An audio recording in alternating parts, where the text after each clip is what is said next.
Ok, les gars, nouveau podcast. J'espère que tout le monde va bien. Il est actuellement 1h, on est lundi 13 juillet.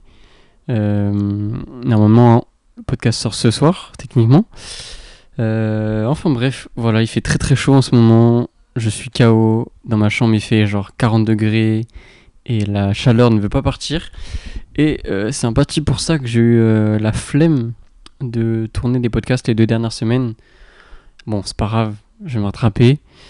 Et voilà, que vous dire de plus. J'ai pas grand chose de prévu aujourd'hui, à part vous raconter un peu comment s'est passée la communication autour du livre. Normalement, à l'heure actuelle, les précommandes devraient être fermées, sauf que c'est pas le cas, je vais vous expliquer un petit peu pourquoi. Et deuxièmement, je vais peut-être aborder un autre truc si le podcast est un peu court. Sinon, je garderai ça pour le prochain. Et voilà. Bon, le livre, qu'est-ce que ça a donné? Donc un livre de 300 pages qui réunit 28 artistes au total de plein de milieux différents. Donc il y a des typographes, des graphistes, des marques de vêtements, des gens qui font de la 3D, etc. Voilà, plein de gens de plein de milieux différents et de plein de pays différents. Donc forcément des gens que je pense vous ne connaissez pas. Et c'était un peu le but de créer ce livre, c'était de faire en sorte de faire découvrir déjà des nouveaux artistes à de nouvelles personnes. Et le thème, c'était un peu créer un musée silencieux où il n'y a pas trop de blabla, pas trop d'explications, juste voilà, des belles images, de l'art, et essayer de prendre un peu à contre-courant, même si c'est osé de dire ça, je pense, Pinterest. Parce que Pinterest, chaque fois que t'aimes quelque chose, que t'épingles ou même que tu regardes assez régulièrement un type, je sais pas, un type de 3D, de typographie, etc., tu vas la voir après en boucle dans ta TL, For You page. Je sais pas si on peut appeler ça. Enfin bref.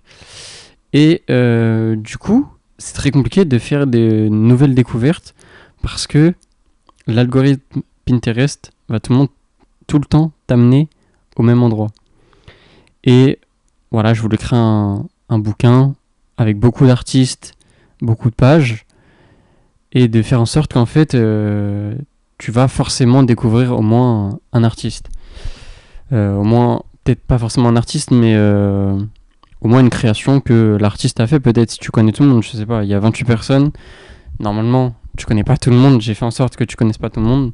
Je suis allé chercher des artistes de Tchécoslovaquie, frère.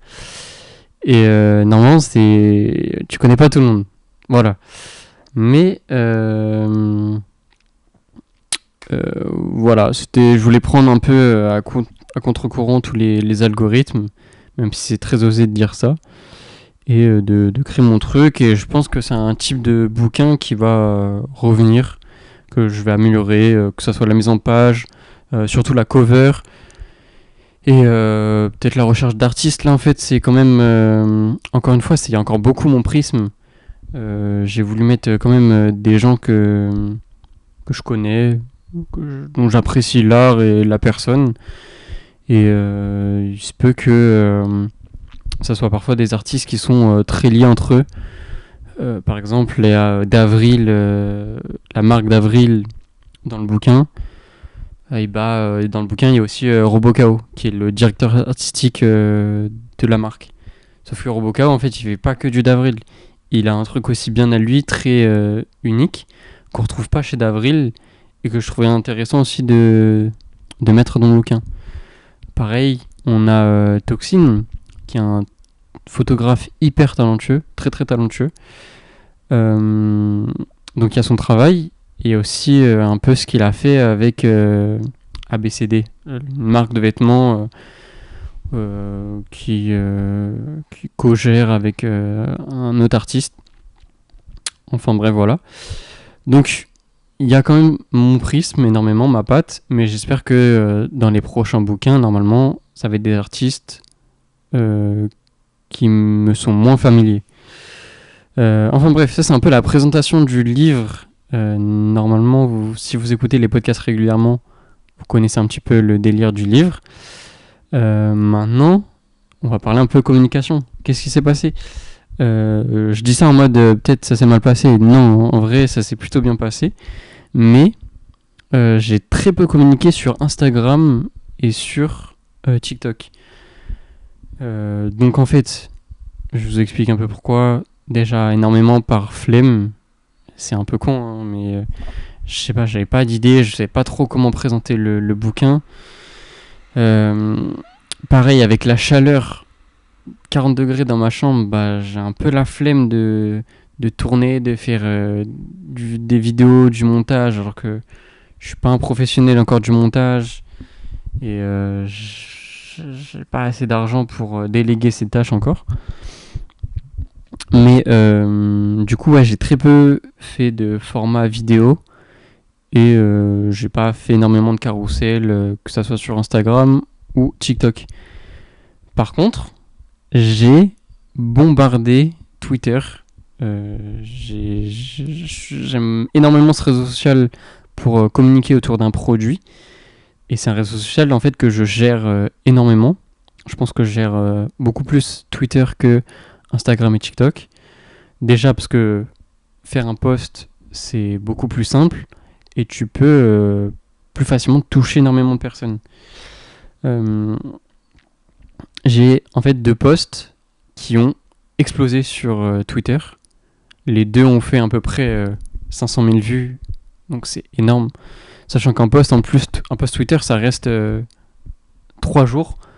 Et t'as beau avoir le meilleur post du monde, si ton post il dépasse 3 jours, il marche plus du tout, genre il va plus du tout être recommandé dans la TL des gens. En fait, il y a tellement de tweets, je pense, à la minute, que même si ton post marche énormément, il va pas durer énormément de temps, mais il y a des petites techniques pour essayer de ramener pas mal de gens sur ta boutique, faire des ventes, etc. Je vais vous en parler de ça un petit peu.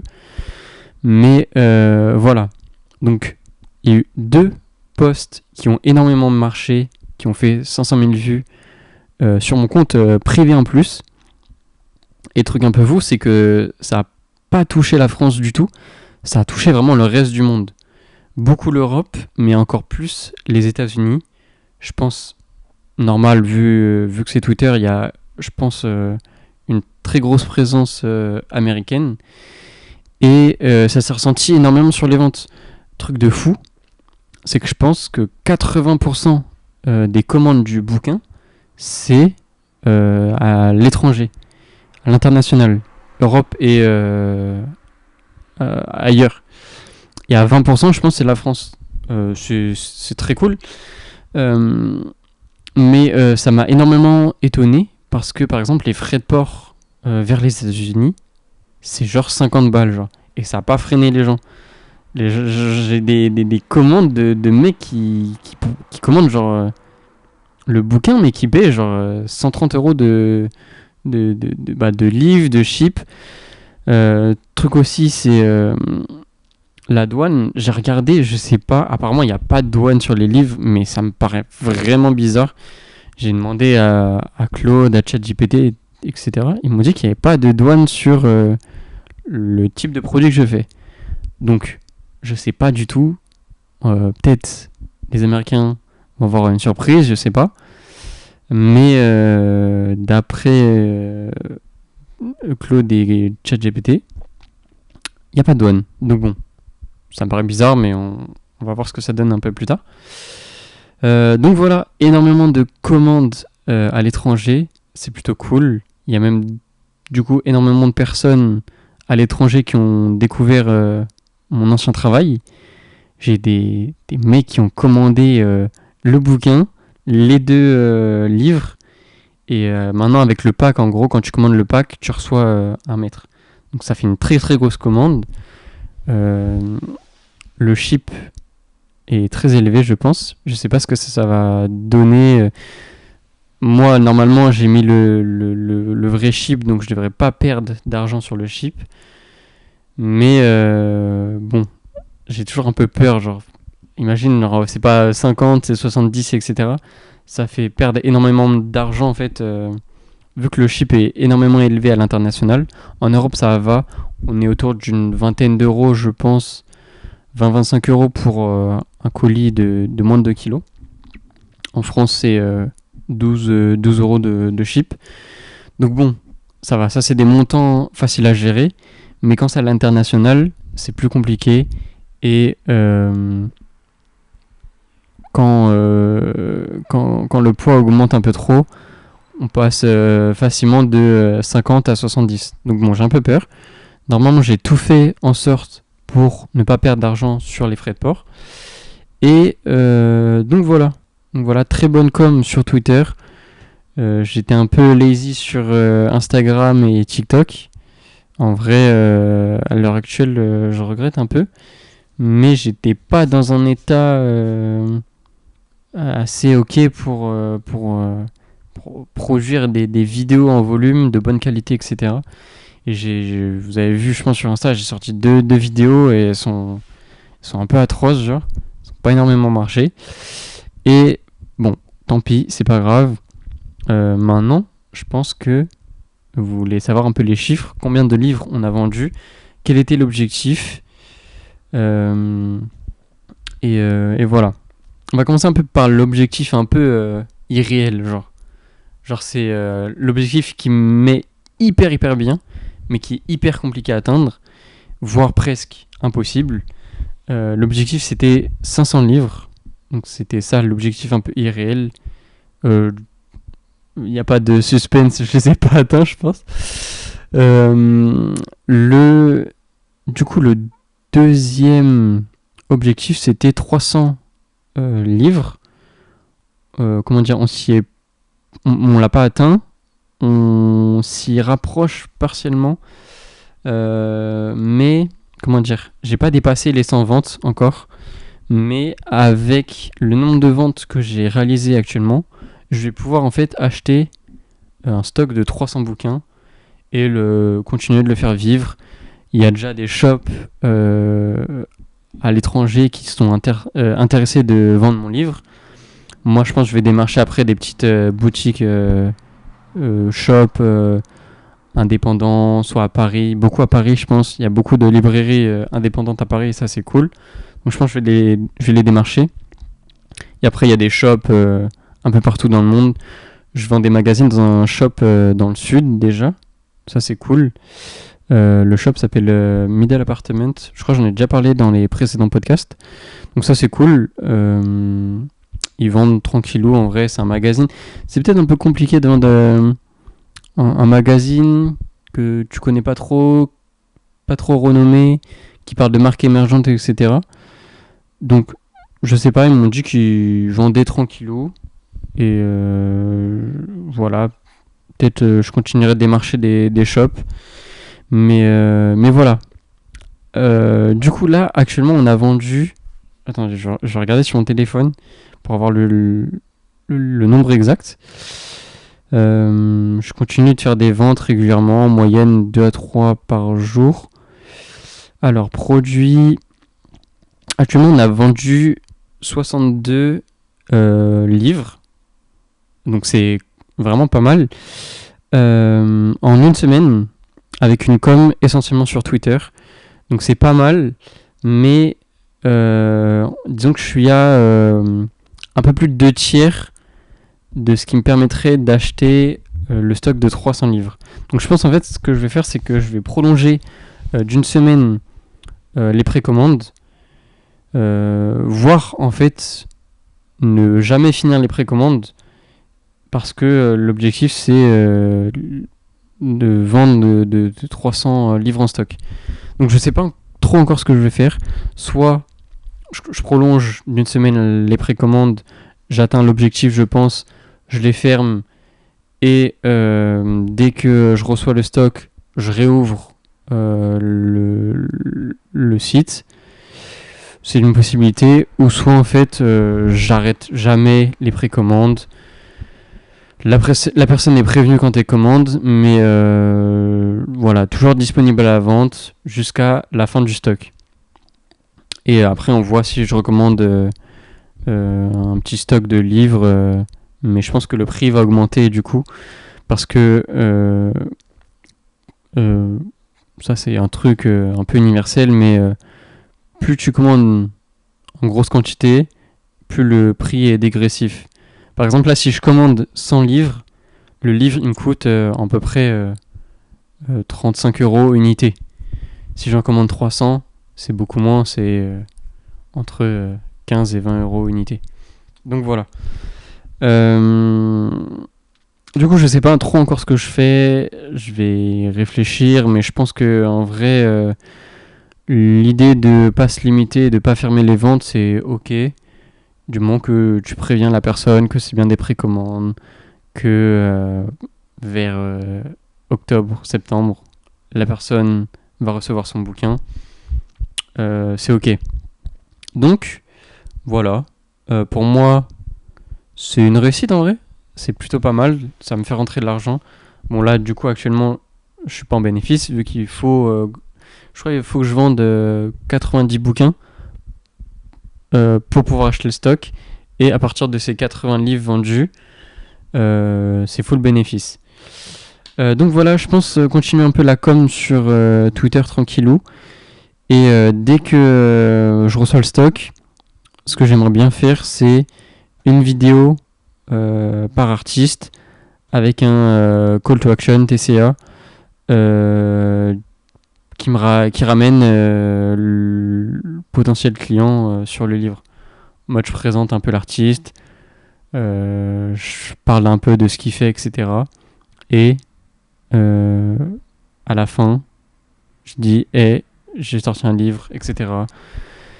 Voilà, je pense que vous avez capté un petit peu. Donc voilà, objectif partiellement atteint. Je suis à un peu plus d'un tiers. Il faudrait que je vende encore quelques livres pour pouvoir acheter le stock. Et après, on est très très bien. J'ai quelques idées pour la suite. En fait, du coup, moi, j'aimerais bien sortir régulièrement plein de livres sur plein de thèmes différents. C'est un truc qui me branche de plus en plus. Et c'est un peu niche encore. Dans mon milieu, il y a très peu de personnes qui sortent des livres. Et je me sens un peu comme quand j'ai lancé Vetma, où il n'y avait pas de médias qui parlaient que de marques émergentes à ce moment-là. Là, j'ai l'impression qu'il y a un filon avec les livres et que je suis un peu encore tout seul sur le DEL. Bon, je pense qu'en vrai, il y a plein de gens qui créent des livres régulièrement. Mais dans mon prisme à moi, dans mon entourage artistique, si je puis dire ça, il n'y a personne qui vend des livres. Donc, je pense qu'il y a un filon à prendre et je vais me focaliser dessus. J'ai quelques projets en tête là. Là, j'aimerais bien faire un truc. Je sais pas si j'en parle maintenant, je pense pas. Je pense que je te laisse un peu la surprise. Mais le truc que je veux faire va être beaucoup plus documenté. Et voilà, faut que je prépare ça, j'ai hâte. C'est intéressant, je pense, mais c'est un peu risqué. Et après, travailler sur des livres, je pense, beaucoup plus viraux visuellement. Là, on est sur une cover très classique, très épurée. Et malheureusement, énormément de gens jugent un livre à la couverture. Et là, je pense que si la couverture serait plus travaillée, j'en aurais vendu un peu plus. Bon, c'est pas grave.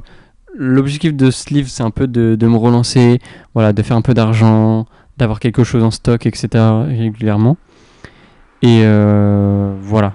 Dès que je reçois le stock, normalement, j'essaye de communiquer régulièrement sur les produits en fait qu'il y a sur la boutique Vetma.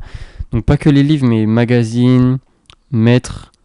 J'ai une très très belle offre en fait sur les magazines qui est de... déjà, un magazine à l'unité c'est 25 €. Tu commandes les deux dans un pack, c'est 45 €, donc t'économises 5 €. Plus, t'as un maître gratuit. Donc l'offre est vraiment sympa. Le maître est à 10 €, donc en fait, tu gagnes 15 € sur deux produits. C'est vraiment une offre hyper alléchante. Et je pense qu'il faut que je pousse un peu plus ça, plutôt que de pousser juste le maître, où je fais très peu d'argent et voilà. Donc voilà, essayer d'organiser un peu mon travail autour de la vente des produits. J'ai aussi des services que je vais proposer régulièrement à des marques en fait.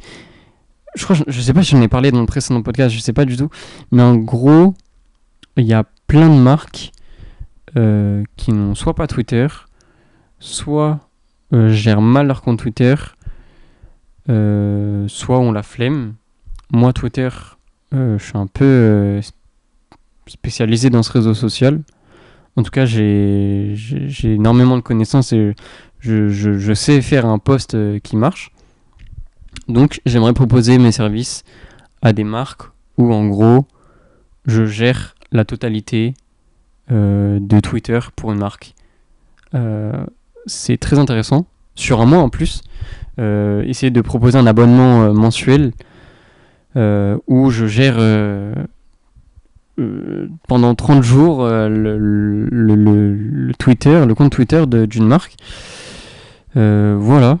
S'il y a des marques que ça intéresse, ou vous voulez en discuter, etc., n'hésitez pas à envoyer un DM.